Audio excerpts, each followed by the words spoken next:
Hello hi అందరికీ నమస్తే. Welcome back to my channel explore with Chandra. My channel name friends. ఈరోజు చూస్తున్న ఆలయం చాలా ఫేమస్ టెంపుల్ ఫ్రెండ్స్. ఈ ఆలయం దేవర యాంజల్లో ఉంది ఫ్రెండ్స్. ఇది గ్రామంలో ఉంది. అలాగే షామీర్పేట మండలం రంగారెడ్డి డిస్టిక్లో ఉంది ఫ్రెండ్స్. ఇది ఫ్రెండ్స్ ఈ ఆలయం. అలాగే ఈ దేవాలయం సికింద్రాబాద్ స్టేషన్ నుండి ఈ దేవర యాంజల్కు సికింద్రాబాద్ స్టేషన్లో గురుద్వారా ఆపోజిట్ 211D అక్కడికి డైరెక్ట్ బస్సులు ఉంటాయి ఫ్రెండ్స్. అలాగే వేరే బస్సులు కూడా ఉన్నాయి 211A. ఆ బస్సు ఎక్కుతునక తుమ్ముకుంటా చౌరస్తా దగ్గర దిగి అక్కడ షేరింగ్ ఆటోలు కూడా ఉంటాయి ఫ్రెండ్స్. ఆటోలు కూడా వెళ్ళొచ్చు ఫ్రెండ్స్. అలాగే ఇది 20 కిలోమీటర్ల దూరంలోనే ఉంది ఫ్రెండ్స్. అలాగే ఈ ఆలయం ఇక్కడ ఎత్తైన ఇక్కడ ముందర చూశారు ఫ్రెండ్స్. ఇక్కడ ఎత్తైన ఒక రథం ఉంది ఫ్రెండ్స్ ఈ ఆలయంలో. ఈ రథం కూడా చూడండి ఫ్రెండ్స్. ఈ ఆలయం ముందర ఈ ఆలయం 1000 సంవత్సరాల క్రితం నాటిది. అలాగే ఈ ఆలయానికి ఒక నాగబంధం కూడా ఉంది ఫ్రెండ్స్. ఈ నాగబంధం ఈ ఆలయానికి నాగబంధం కింద ఒక శ్రీచక్రం కూడా ఉంది. అది కూడా చూడండి ఫ్రెండ్స్ ఈ వీడియోలో మీరు. అలాగే ఈ నాగబంధం ఉన్న టెంపుల్ చాలా తక్కువ ఉన్నాయి ఫ్రెండ్స్. మన ఇండియాలో 5 టెంపుల్స్ ఉన్నాయి. ఒకటి అనంత పద్మనాభ స్వామి, అలాగే తంజావూరులో, తమిళనాడులో అక్కడ 3-4 ఉన్నాయి ఫ్రెండ్స్. ఇక్కడ మన తెలంగాణలో కూడా ఒకటి ఎవరికి ఉంది ఫ్రెండ్స్. అలాగే ఎవరికి తెలియదు ఫ్రెండ్స్ ఇక్కడ ఉందని. అందుకే ఈరోజు వీడియోలో చూడండి ఫ్రెండ్స్. ఇక్కడ శ్రీచక్రం ఫ్రెండ్స్. ఇక్కడ ఈ శ్రీచక్రం పైన నాగబంధం ఉంది. ఇలా టెంపుల్లో మన ఇండియాలో ఒక 5 టెంపులే ఉన్నాయి ఫ్రెండ్స్ ఇక్కడ. అలాగే 5 టెంపుల్లో తెలంగాణలో ఉంది. చాలామంది తెలియదు. ఈరోజు వీడియోలో మీకు చూపిస్తున్నా ఫ్రెండ్స్ నేను. అలాగే ఫ్రెండ్స్ ఈ వీడియో లాస్ట్ వరకు చూడండి ఫ్రెండ్స్, మీకు అర్థమవుతుంది. అలాగే ఈ ఆలయం 1000 సంవత్సరాల క్రితం శ్రీ భగవత్ రామానుజాచార్యులు వారు ఇక్కడ ఈ ఆలయం నిర్మించారంట ఫ్రెండ్స్. ఈ ఆలయం పైన భగవత్ శ్రీ రామానుజాచార్య వారి విగ్రహం కూడా పెట్టారు ఫ్రెండ్స్ గోపురం పైన సైడ్న. అలాగే ఈ గోపురం పైన ఒక సుదర్శన చక్రం కూడా ఉంది ఫ్రెండ్స్. ఇది అతి పురాతనమైన ఆలయం. ఆ సుదర్శన చక్రానికి 3 నామాలు ఉన్నాయి ఫ్రెండ్స్ ఇక్కడ. అది ఫేమస్. అలాగే ఇక్కడ ఉత్తరం వైపున ఒక కోనేరు కూడా ఉంది ఫ్రెండ్స్ ఇక్కడ. ఆ కోనేరు కూడా అతి పురాతనమైనది. ఆ కోనేరులో చుట్టూ చిన్న చిన్న గదులు 28 ఉన్నాయి. అవి నక్షత్రాలు ఫ్రెండ్స్. అవి ఈ ఆలయంలో 28 నక్షత్రాలు ఉన్న ఆలయం మన ప్రపంచంలో కాదు ఎక్కడ, మన ఇండియాలో కూడా ఎక్కడ లేదు ఫ్రెండ్స్ ఆలయం. ఈ మొత్తం చూడొచ్చు ఫ్రెండ్స్ మనం. శ్రీ సీతారామచంద్ర స్వామి దేవస్థానం. అలాగే ఈ ఆలయం చుట్టూ ఇక్కడ మొత్తం చూడండి ఫ్రెండ్స్ మీరు చుట్టూ అంతా. ఇక్కడ అలాగే ఈ నాగబంధం ఉన్న టెంపుల్లో చాలా చాలా పవర్ కూడా ఉంటుంది ఫ్రెండ్స్ మనకు ఈ ఆలయానికి. అలాగే ఈ ఆలయంలో మనం దర్శనం చేసుకుంటుంటే కనుక ఆ కలిగే అనుభూతి వేరు ఉంటుంది ఫ్రెండ్స్. ఇక్కడ ఒక అరగంట సేపు ఉన్నప్పటికీ మనకు చాలా ప్రశాంతంగా ఉంటుంది ఈ ఆలయంలో. ఈ ఆలయం చుట్టూ చాలా ప్లేస్ ఉంది ఫ్రెండ్స్ ఇక్కడ. అలాగే ఈ ఆలయంలో కోనేరులో ఒక నాగపాముడికి ఈ ఆలయానికి రక్షణగా ఉందని అంటారు ఫ్రెండ్స్. ఇక్కడ నాగబంధం ఉంది కాబట్టి నిధులు కూడా ఉంటాయని చెప్తున్నారు ఫ్రెండ్స్ ఇక్కడ ఈ ఆలయానికి. అలాగే ఈ ఆలయం చుట్టూ మొత్తం చూడండి ఫ్రెండ్స్, ఇది మీకు అర్థమవుతుంది ఫ్రెండ్స్. అలాగే మరీ ముఖ్యంగా ఇంపార్టెంట్ ఏంటంటే భద్రాచలం ఖమ్మం నుండి శ్రీరామచంద్రమూర్తి సాక్షాత్తు ఇక్కడికి నడకదారిలో వచ్చి ఈ ఆలయానికి వచ్చారంట ఫ్రెండ్స్. అలాగే ఈ ఆలయం నుండి తమిళనాడు రామేశ్వరం శ్రీరామసేతు అక్కడికి వెళ్ళారంట ఫ్రెండ్స్ శ్రీరామచంద్రమూర్తి. అలాగే ఈ ఆలయానికి మళ్ళీ వచ్చి ఇక్కడ ఖమ్మంకి వెళ్ళారని చెప్పి ఇక్కడ పూజారులు అలాగే ఇక్కడ పెద్దలు చెప్తున్నారు ఫ్రెండ్స్ ఈ ఆలయంలో.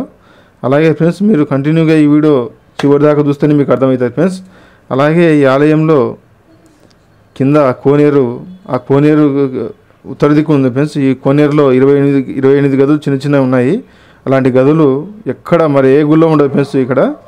ఈ ఆలయంలో ఒక ఫస్ట్ గదిలో అనంత పద్మనాభ స్వామి లాగానే ఇక్కడ ఒక విగ్రహం కూడా ఉంది ఫ్రెండ్స్. అలాగే కోనేరులో అవన్నీ చూడండి ఫ్రెండ్స్ మీరు. అలాగే పూజారి గారి ఈ ఆలయం గురించి మొత్తం మనకు వివరంగా చెప్పారు. ఈ వీడియోలో చివరిదాకా చూస్తే మీకు ఈ వీడియో గురించి మీకు అర్థమవుతుంది. అలాగే 10 మందికి తెలియడం కోసం ఈ వీడియో షేర్ చేయండి ఫ్రెండ్స్. అది నా రిక్వెస్ట్. అలాగే ఈ వీడియో మీరు చివరిదాకా చూడండి ఫ్రెండ్స్. అలాగే ఈ ఆలయం గోపురం నుండి చూస్తే ఇంకా ఒక సుదర్శన చక్రం కూడా కనబడుతుంది. అలాగే ఈ ఆలయం పై నుండి మనం మొత్తం చూసి ఫ్రెండ్స్ ఈ కోనేరు. అలాగే కిందికి వెళ్ళి కూడా నేను కోనేరు మొత్తం తీసే ఫ్రెండ్స్ నేను వీడియో. చిన్న చిన్న రూములు మొత్తం వదలకుండా మొత్తం తీసేసాను. వీడియోలో. అలాగే మీరు ఫ్రెండ్స్ ఈ వీడియో కంటిన్యూ చూడండి ఫ్రెండ్స్ మీరు. ఫ్రెండ్స్ అలాగే ఇక్కడ ఏ ఆలయంలోకి పోయినప్పటికీ శ్రీరామచంద్రమూర్తి విగ్రహాలు సరిసమానంగా ఉంటాయి. ఈ ఆలయంలో శ్రీరామచంద్రమూర్తి ఒక అడుగు ముందుకుంటాడు ఫ్రెండ్స్, అది ఈ ఆలయంలో ఫేమస్. అలాగే ఈ వీడియోలో మనకు పూజారి చెప్తాడు ఫ్రెండ్స్ ఈ గుడి గురించి, చరిత్ర గురించి. చూడండి ఫ్రెండ్స్, కంటిన్యూగా చూడండి ఫ్రెండ్స్. అది ఫ్రెండ్స్ అలాగే ఫ్రెండ్స్ ఇక్కడ ముందర ఈ ఆలయంలో ఫస్ట్ మండపంలో ఇక్కడ అల్వార్లు, గరుడ అల్వార్లు ఇక్కడ చిన్న పెద్ద రకరకాల ఉన్నాయి ఫ్రెండ్స్ ఇవి. అలాగే శ్రీరామచంద్రమూర్తి చూడండి ఫ్రెండ్స్ మీరు కూడా ఎలా ఉన్నాయి ఇక్కడ. చాలా ఎంత అతి పురాతనమైన టెంపుల్ ఇది. అలాగే ఈ వీడియో కంటిన్యూగా చూడండి ఫ్రెండ్స్, మీకు అర్థమవుతుంది. శ్రీరామచంద్రమూర్తి శంకు చక్రం, చేతిలో విల్లు, బాణము, విల్లు ఇక్కడ ఉంటుంది ఫ్రెండ్స్ శ్రీరామచంద్రమూర్తికి. అలాగే సీతమ్మ తల్లి ఫ్రెండ్స్. అలాగే ఈ టెంపుల్లో శ్రీరామచంద్రమూర్తి చతుర్భుజాలతో భక్తులకు దర్శనమిస్తారు. ఒక అడుగు ముందు ఉండి భక్తులకు దర్శనమిస్తారు ఫ్రెండ్స్ ఈ ఆలయంలో. జై శ్రీమన్నారాయణ. ఇది దేవాలయంలో సీతారామచంద్ర స్వామి దేవస్థానం. ఈ దేవాలయం యొక్క ప్రత్యేకతలు ఒకటి కాదు, రెండు కాదు, చాలా ఉన్నాయి. మనకు రాముడు ఎక్కడైనా అభయహస్తంతో ఉంటాడు, కానీ ఇక్కడ రాముడు చతుర్భుజాలతో కూడిన రాముడు ఉన్నాడు. చతుర్భుజాలు అంటే శంకు, చక్కు, విల్లు, ధనుస్తో కూడిన రాముడు. అదే లక్ష్మణుడు కూడా చతుర్భుజాలతో ఉన్నాడు. లక్ష్మణుడు మనకి ఎక్కడైనా చతుర్భుజాలతో కనపడ్డాడు. ఇక్కడ రాముడు కూడా ఇంకోటి ఏంటంటే రామ అవతారంలో ఎక్కడైనా రాముడు నేను దేవుణ్ణి, నేను విష్ణు అంశతో ఉన్నవాడిని ఎక్కడా చెప్పుకోలేదు. మానవ రూపాన్ని ప్రతిరూపంగా రాముడు తన కార్యక్రమాలు చేసుకుంటూ పోయాడు. మా కష్టాలు, నష్టాలు అన్నీ కూడా భరించుకుంటూ ఒక మానవానికి ఆదర్శంగా నిలిచాడు, మానవ జీవితానికి ఆదర్శంగా నిలిచాడు. అందుకే రామ విగ్రహం ధర్మ అంటారు. కాబట్టి మనకి ఇక్కడ రాముడు ఈ ప్రత్యేకత ఏంటంటే, రాముడు తన అవతారాన్ని చాలించి తను విష్ణులో లీనమైపోతున్నప్పుడున్న అవతారం అనుకోండి ఇది. మనకు ఎక్కడ చూడు రాముడు ఈ విధంగా కనుకోవడం చాలా అరుదు. ప్లస్ ఇంకోటి ఏంటంటే ఇక్కడ ఈ దేవాలయంలో ఇంకో ప్రత్యేకత ఏంటంటే, మనకి ఏ పాత దేవాలయానికి వెళ్ళినా ఒక 300-400 సంవత్సరాల క్రితం ఏ దేవాలయానికి వెళ్ళినా మనకు ఒక శ్రీచక్రం అనేది కనిపిస్తుంటుంది. కానీ ఇక్కడ ఏంటంటే శ్రీచక్రం పైన నాగబంధనం ఉంది. శ్రీచక్రం ఎక్కడ సార్? శ్రీచక్రము ప్లస్ నాగబంధం. ఈ శ్రీచక్రము, నాగబంధం ఉన్న అరుదైన టెంపుల్ మొత్తం భారతదేశంలో 4 తప్ప ఎక్కడా లేవు. ఒకటి ట్రావెల్కర్ అనంతపద్మస్వామి టెంపుల్, మన తంజావూరులో ఒక శివాలయము, ప్లస్ ఇది ఇలాంటి చాలా అరుదైన దేవాలయం ఇది ఒకటి. ప్లస్ ఇంకోటి ఏంటంటే ఇది కేవలం రాముడి గురించి నిర్మించిన దేవాలయం అని చెప్పడానికి ఏంటంటే, ఈ స్తంభాలు ఏవైతే ఉన్నాయో ఇవి 28 ఉన్నాయి. మొత్తం ధ్వజస్తంభంతో కలుపుకొని 28 ఉన్నాయి. ఈ 28 అంటే 2 + 8 10 అంటే దశావతారంలో 8వ అవతారం రాముడు. కాబట్టి రాముడి గురించి ప్రత్యేకంగా నిర్మించిన దేవాలయం అని చెప్పుకోవచ్చు.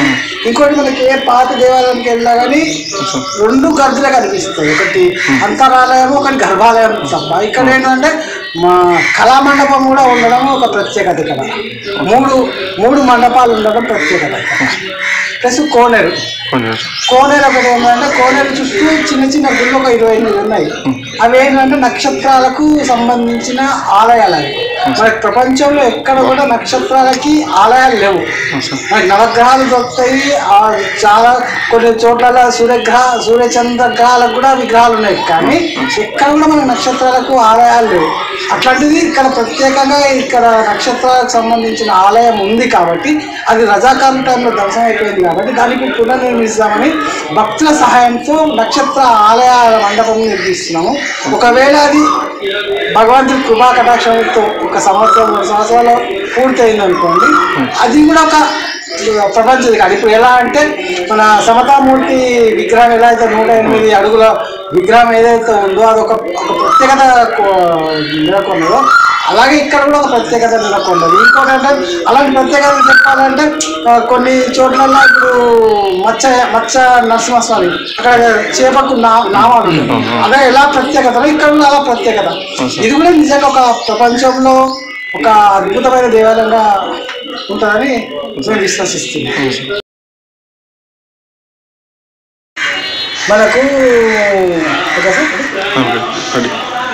మనకు శ్రీరామనవమి అనేది ఈ మధ్యకాలంలో ప్రతి గ్రామంలో, ప్రతి పల్లెలో, ప్రతి బస్తీలో కూడా జరుగుతున్నాయి. కానీ ఇక్కడ ఈ ప్రత్యేకత ఏంటంటే ఇక్కడ ఈ దేవాలయంకి శ్రీరామ నవమితో పాటు మరుసటి రోజు భద్రాచలంలో జరుగుతున్నట్టుగా పట్టాభిషేకం కూడా జరుగుతుంది. పట్టాభిషేకం అనేది ఇక్కడ చుట్టుపక్కల ఎక్కడ కూడా మనకు భాగ్యనగరంలో ఎక్కడ జరగనటువంటి పట్టాభిషేకాన్ని మనం ఇక్కడ చూస్తాం. అంటే భద్రాచలంలో ఏ విధంగా అయితే పట్టాభిషేకం చేస్తామో ఇక్కడ కూడా పట్టాభిషేకం చేస్తాం. పట్టాభిషేకం చేసినాక రాముడిని రాజు అవుతాడు. రాజు అయినాక రామరాజ్యం కొరకు గ్రామంలో పర్యటిస్తాడు. అది అంబారి మీద, అంటే అంబారి ఏమి మీద రాముడు గ్రామం మొత్తం పర్యటిస్తాడు. ప్లస్ ఇంకోటి ఏంటంటే మనమందరము తిరుపతికి చాలాసార్లు వెళ్తాము, చాలాసార్లు చూస్తాము. తిరుపతిలో 3 వాతావరణం కనిపిస్తుంది మనకి. కింద ఒక వాతావరణం కనిపిస్తుంది, అంటే మన సంసారిక జీవితంలో ఉండే రడగొన ధరలతో ఒక వాతావరణం కనిపిస్తుంది. కొండలపైన చూస్తుంటే అక్కడ ఎవరో ఉన్నారు, మనం కాపాడుతున్నారు, మనం వెళ్ళాలి చూడాలి అనే ఒక ఆతృతతో ఉంటాము. గడప దాటి లోపలికి వెళ్ళేసరికి అన్నీ మర్చిపోయాం. ఇక్కడ కూడా అంతే అండి. గడప బయట ఉన్న ప్రపంచం వేరు. లోపల మండపంలో మనం ఒక అరగంట ఉన్నాం అనుకోండి, ఆ అనుభూతి వేరు. స్వామిని చూసి 10 నిమిషాల స్వామిని చూసినా కానీ ఆ అనుభూతి వేరు. తిరుపతిలో కొన్ని కిలోమీటర్ల దూరంలో అనుభూతిని పెడితే ఇక్కడ అడుగులో అనుభూతిని పెడతాం. ఇది భగవద్ రామానుజరావు స్థాపించిన దేవాలయం అని, ఒక 1000 సంవత్సరాల క్రితం నిర్మించిన దేవాలయం అని ఒక చరిత్ర తెలుస్తుంది. ఇంకా దానికి పూర్తి ఆధారాలు లేవు కానీ ఒక విశ్వాసం. ఇంకోటి ఏంటంటే ఈ గుడి చరిత్ర ఇంకోటి తెలవాలంటే ఈ గుడి దేవర యాంజాల్, ఈ గ్రామం పేరు దేవర యాంజాల్. దేవర యాంజాల్ అంటే దేవల్, తమిళ వారు దేవల్ అంజాల్. వాడుకలో దేవరంజాలుగా మారింది. ఇప్పుడు గొల్లకొండ ఎలా అయిందో, అల్వాల్ ఎలా అయిందో ఇలా అలా ఇది వాడుకలో అలా వచ్చేసింది. దేవరంజాల్ ఫుల్ మీనింగ్ ఏంటంటే దేవతలు నిలయమును చోటు. దేవల్ అంజల్, దేవల్ అంటే దేవతలు, అంజల్ అంటే నిలయం. దేవతలు నిలయమును చోటు అని అర్థం దీనికి దేవరంజాల్ విలేజ్కి. అంటే ఒక గ్రామం ఒక పేరుతోటే ఇది ఒక ప్రాముఖ్యత సంపాదించుకుంది. ప్లస్ ఇంకోటి ఏంటంటే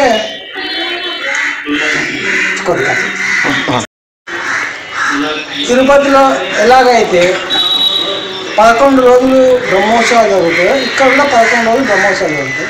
తిరుపతిలో ఏ విధంగా అయితే మన గజవాహనం కానీ, హంసవాహనం కానీ, గరుడవాహనం కానీ, హనుమత్ వాహనం ఎలా ఉన్నాయి అవన్నీ కూడా ఇక్కడ ఉన్నాయి. ప్లస్ తిరుపతిలో ఉన్నట్టుగానే సూర్యప్రభ చంద్రప్రభ సేవలు కూడా ఉన్నాయి. ప్లస్ ఇంకోటి ఏంటంటే కలికల్ప వృక్షం అనే అది ఆ సేవ కూడా ఇక్కడ పుణ్య సేవగా ఇక్కడ వాడుకలో పుణ్య సేవ అంటారు. ఆ పుణ్య సేవను కూడా ఇక్కడ కలికల్ప వృక్షం సేవని ఇక్కడ తీస్తున్నాం. ఇది చాలా పురాతనమైన దేవాలయము, చాలా ప్రాశస్త్యమైన దేవాలయము. ప్రచారం లేక ఈ దేవాలయం ఇలా ఉంది, కానీ ప్రచారం ఉంటే చాలా అద్భుతమైన దేవాలయము. చూసిన వాళ్ళు చూసినట్టుగా ఈ దేవాలయాన్ని మెచ్చుకొని పోవడం కానీ, ఇక్కడ ఈ అద్భుతాన్ని మేము ఇన్ని రోజులు మిస్ అయినామనే బాధలతో పోయిన వాళ్ళు చాలామంది ఉన్నారు. కానీ ఒక దిక్కు బాధ, చూడలేదని బాధ, ఒక దిక్కేమో ఇంత ఆలయం చూసామని ఆ బాధ, ఆ ఆనందంతో. అంటే 2 విధాలుగా ఇక్కడ వచ్చిన భక్తులందరూ చూసి తరించిపోతారు. ఒక చిన్న విన్నపం ఏంటంటే, మీకు ఈ దేవాలయం విలువ కానీ, దేవాలయం యొక్క మహిమలు కానీ, దేవాలయం యొక్క చరిత్ర కానీ తెలిసి ఒక 4గురికి చెప్పండి. ఆ 4గురు వెళ్ళి ఇంకా 4గురికి, ఆ 4గురు వెళ్ళి 4 మా దేవాలయం నుంచి ప్రచారం చేయమని కోరుకుంటున్నాను.